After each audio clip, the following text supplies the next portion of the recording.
Assalamualaikum warahmatullahi wabarakatuh. Sebelumnya perkenalkan saya Nadira Cavita dengan NIM A2822736 dari teori 5. Saya akan menjelaskan sedikit tentang proses atma dalam tubuh. Admetox merupakan singkatan dari absorption, distribution, metabolisme, excretion, dan toksikologi suatu obat. Atau dengan kata lain, admetox adalah studi yang biasanya dilakukan pada bidang farmakologi dan farmakokinetika untuk mempelajari aktivitas atau toksisitas suatu obat baik secara in vivo ataupun in vitro. Seringkali liberation ditambahkan menjadi latma atau ditambahkan kata toksikologi sehingga menjadi admetox. Bahkan ada juga yang menggabungkan semuanya menjadi latma. Tahap awal atma diawali dengan tahap absorpsi. Agar suatu senyawa obat dapat mencapai jaringan tubuh tertentu, biasanya senyawa tersebut harus dibawa ke aliran darah terlebih dahulu, biasanya melalui permukaan lendir atau mukus seperti saluran pencernaan atau penyerapan usus sebelum diambil oleh sel target.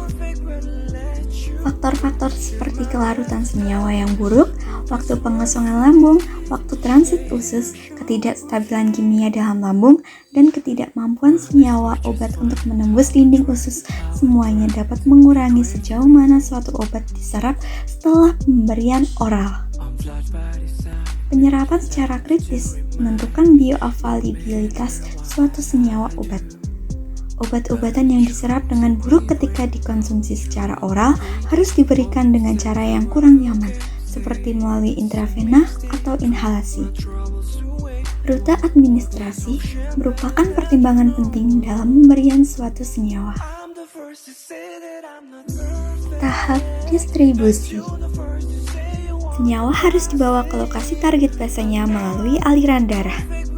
Senyawa obat kemudian dapat menyebar ke otot dan organ dengan durasi waktu yang berbeda.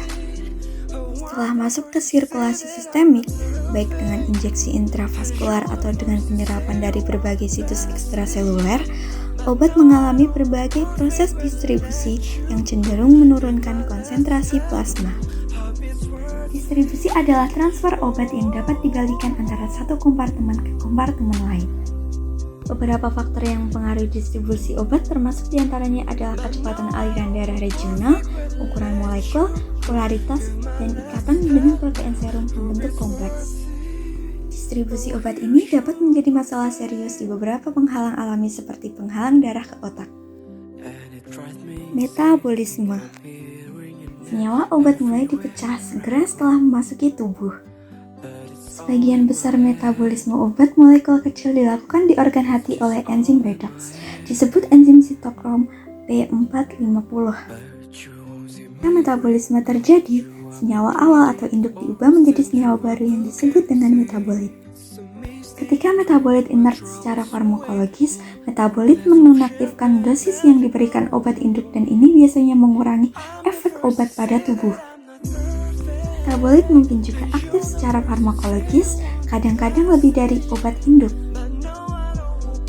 Ekskresi. Ekskresi merupakan tahap akhir atma dalam tubuh. Senyawa obat dan metabolitnya perlu dikeluarkan dari tubuh melalui proses ekskresi. Biasanya melalui ginjal atau urin atau di dalam feses. Jika ekskresi tidak berjalan normal, maka akumulasi zat asing dapat mempengaruhi metabolisme.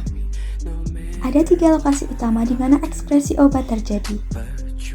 Ginjal adalah situs yang paling penting dan merupakan tempat produk diekskresikan melalui urin. Ekskresi empedu atau ekskresi fekal adalah proses yang dimulai di hati dan melewati usus sampai produk akhirnya diekskresikan bersama dengan atau feses atau tinja.